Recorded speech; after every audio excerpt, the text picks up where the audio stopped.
Abusuani kuma awa channel so ha say GH Politics Avenue. Podcast host friend me go speak headlines. Ene jembre na yidibi exumo. Onia yenko yensem quick one. Na Mugabe on TV XYZ so inside politics. Wotimi apa Afenyo Markin so ntoma onia ya jembre na yidibi exumo efa ECG missing containers ne ho. Onia besho say mungram na yenje kwakum nankasa emfri Mugabe enum. Aha GH Politics Avenue. Ene yidi kan but my dear, so much subscribe to the channel Eddie Amami. From us, I know how that. Ya acha was yes, no. Akufa Dubai, so to ECG containers. Your crack transformers in SMRA. Afenyo Markin Satam on an ECG, a year board chairman.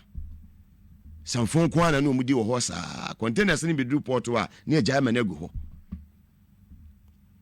Near diverted, near man or mine boka into me, Clecrania, their court. Ni final destination say nkoye adwuma ye den ewo. Today when your minister papa watch them say me ya ba besimi ya no. Kumase ye de transformer kese ba ko ebe pija ko kumase ya ebe madum so no ebe boa ma niema world cup ebe monya bia hwe say de be ya sa ban we ya ban ya onpe eye Ashanti region fo asem. Kwa de sa niema we begu akwam. Aban papa won say transformers no abre yanse say transformers ni nyina say de be ya afoforo abeba no yenya mohonde kane no ebe gina so wo fie kura na say econdition kura entumi ebo fen say entumi nya adwuma because low voltage uhia correct transformer say betimi aye adwuma oda ontumi na ehuru nko a ene eti ho wo Ghana ha ntime bia wo no wo de wo ye fortunate say transformer na ye papa na BBNC now the way you say there be an obeying, Ubedum na Cosune Dumno. Cosune day, ne dumno. Nature day, ever naffy. Ebia net now when you better transform me, who's away as I didn't be energy minister where madame for. What you honor them call tall. Maybe I may boy you man, I hope. Well, no, directly no. Me far for na me friend now, why you busy said in or by returning me call. So we manager now ya wadwene say baby ade wakwa akoto no koye MPP NDC wonyere ho nya adwuma ye be fire without fear or favor.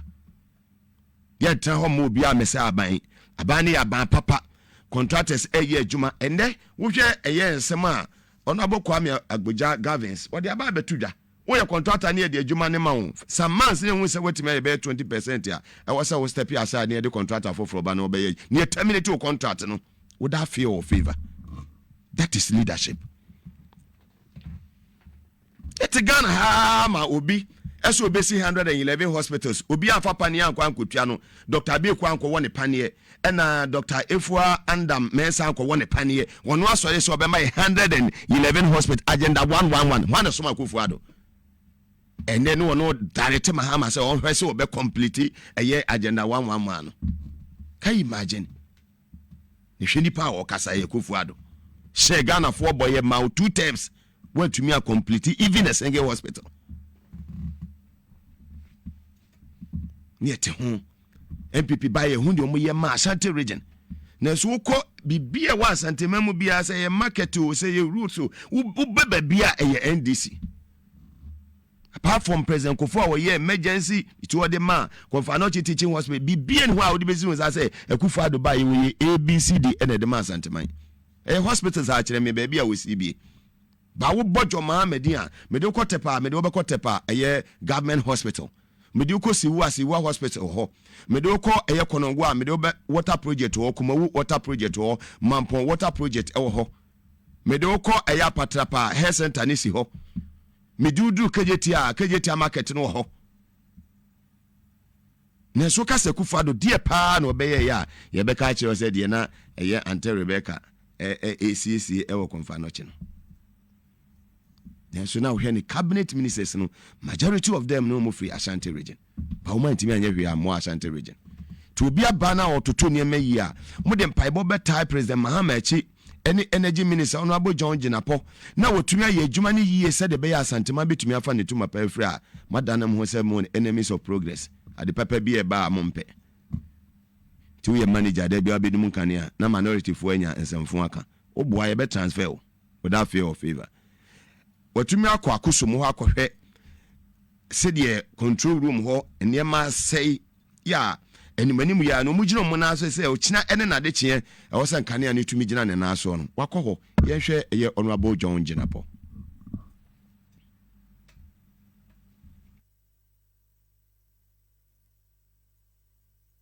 It tells me that we have the men. Please continue that.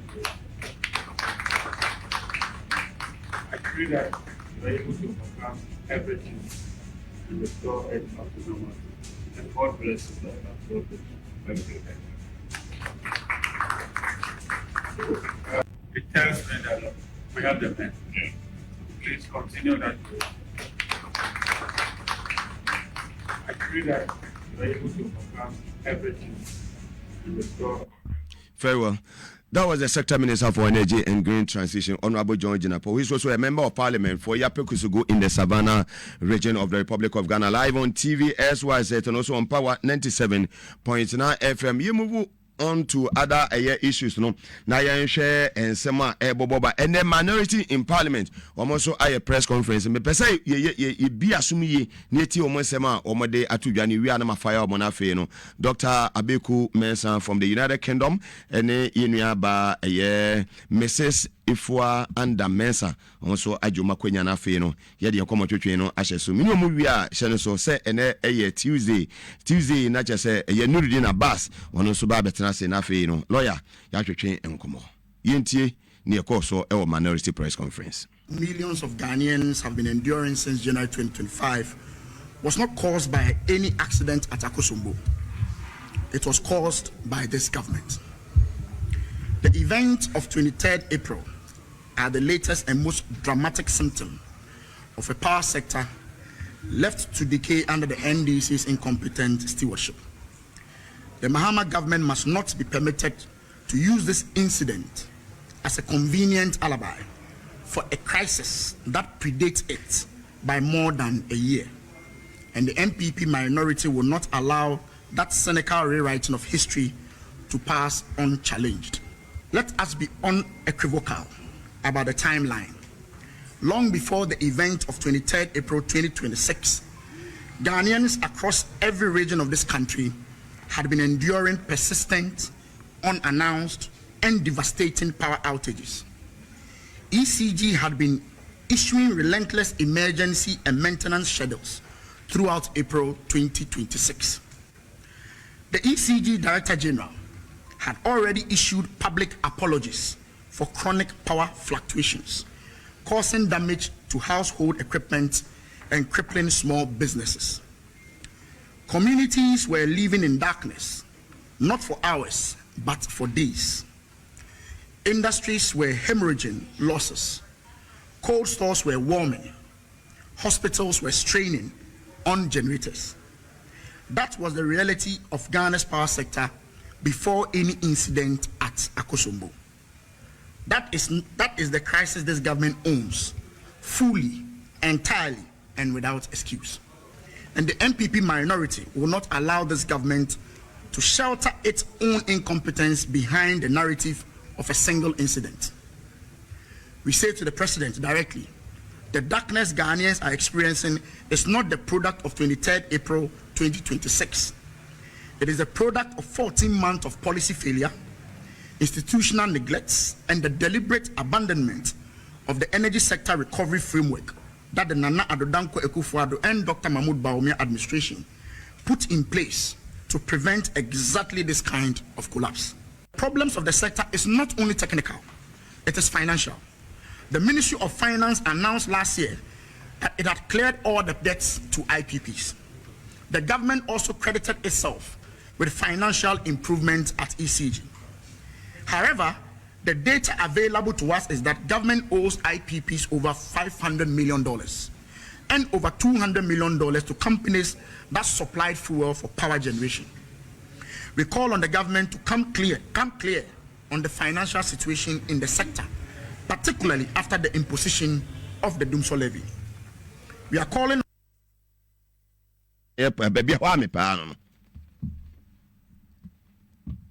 so I press conference was a problem in the financial. Mumu buy and the finance minister and Wadani. So press conference was a come back to Ghana for the 8th finance minister and Wadani. What way is Sika Wadani for 8 good years? Ya Ghana, you know, Sika, you know, a swat can uforiata. Munim for you and Munimonum Guasia. Mutiminya da audacity, a could not stage so say a press conference. Namoko Kesi Gasem. say financial problems ne sika problem akanifuri atesika na wawia ya Akufo-Addo amane dwane akwa tena brochire wa mumu bia Akufo-Addo ntumi make comment ntumi make statement MPP minority in parliament ntumi make statement aba akanifuri ata wadwane enya mofariye munnim fariye nti mutumi kugina ho science ntwelefo nhie mu monimo gu ase papa aban we ho enka hoda bibia ba ye fine misi bibia ba fine that this leadership John Mahama bibia ba fine problem bia ye komo ene no se kamo ba ye na kamo sesa transformers no mo ba ye na ka transformers no mo kra adwene boni e wo mutire mo nya koro no ana mo ba mo pese se na matonton ekwa demorage ni ade na matonton na enka nei sa transformers no kamo kra ba ye na kamo de call regions awodo na enka enu ba bia ye duro no obi ja excess capacity wo ko no uja ade ya useless caricature so nyina no maba be gina bontene ya press conference ni penti mo de mo ma mempe natural menu a wota bi ngu minim na me ko eye V2 homra me ba Dr. Abeku Mensa atenase na Dr. Efua eye under Mensa so atenase ye ba ne ba be di nkomo ni ahwe sede ye be di kan ahwe ye be hwe mental health na ye mofra no ene yemfie mu se ne niema esiko ye mental health no na ya san abo awura eye enkoda aso hearing ubon se wawo akoda no na akoda no wenyina du baabi kasa ne mma emfie mienu emfie miensa kasa ne mma omon se na saa na odi akwa akonyini ni nyina no Dr. Efua under Mensa de ebeko oye consultant kese pa in the United Kingdom musa ne do mu free ho ba so mo me mass education we na ya na enough from sao na sentama BBC for engage no na oti BBC na omone na twetwe nkomo wo ye ema aye Britain for okọ Thailand ne amama wodo so ya ode obodawu de ma aye amansan ade ti na oye Ghana ni this year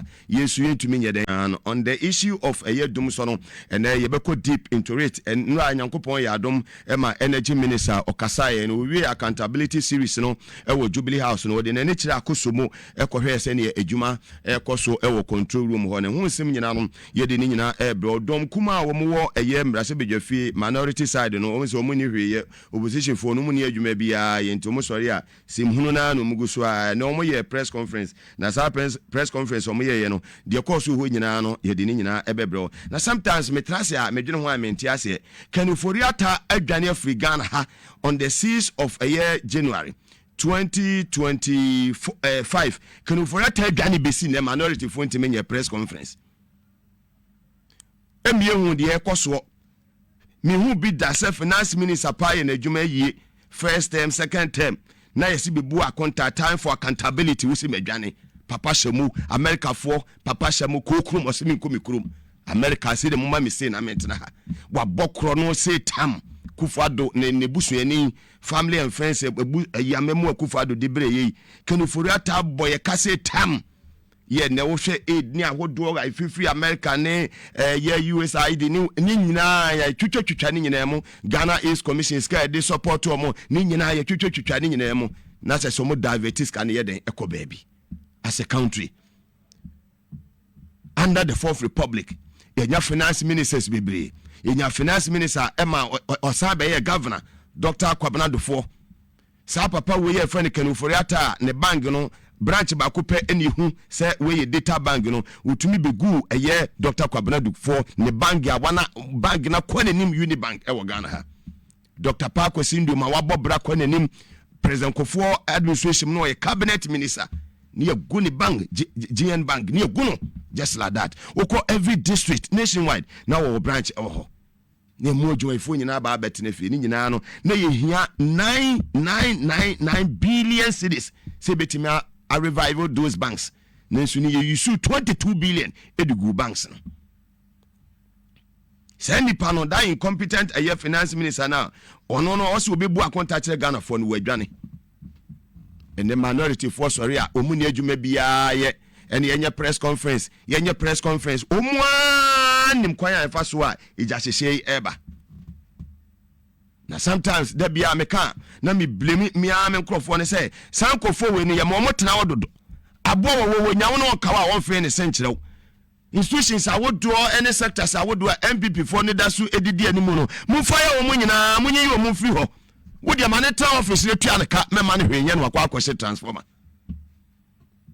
to us na kosomo control room na she as a country na she o because energy minister no to me kodasa control room ho but you will be a Juma said the day-to-day management of that place no and you will be responsibility here you any panica at the end of the month and you me no taxes and any details any panica why and the monitor why near to who say ya who said minority on also pure becanyas asem now on also no more said ya buy no abandoned in your betu ye some metia even though me a cardbearing member of the NDC no me ama bemo na nko yi ana bibi touch ma me ba me fire wo without fear or favor nesu ye useless minority a enso mo ka nyina no na press conference and won fa we mra me se mo makani for atamra mo makani for atamfri America mra ansa na mo just a press conference na mo ye no ye nya ready see a bit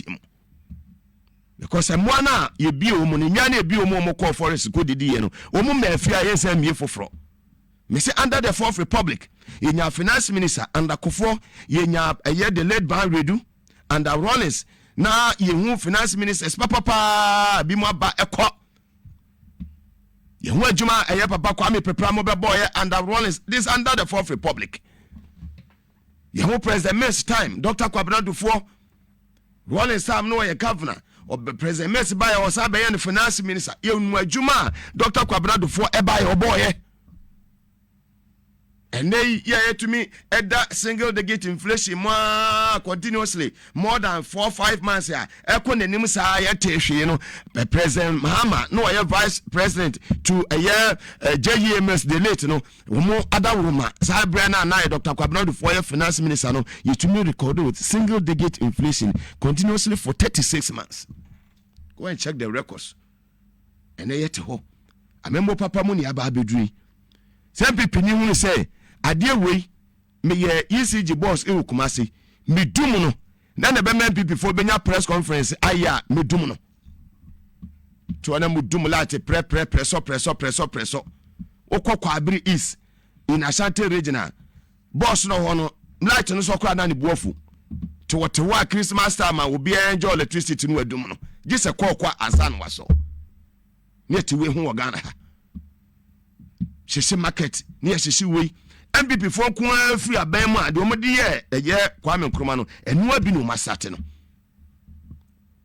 wa wo stronghold Kumasi there's no person sentiment for di businesses erane so am magazine for ene adum for mu cost up mu tumi ye adwuma na magazine for mu nye lazy no mu kotena won to lud ne damia we sama horo tim ko so channel no so mam enal so jemre da sene so ba de adum bi edomania onia ye besan Asia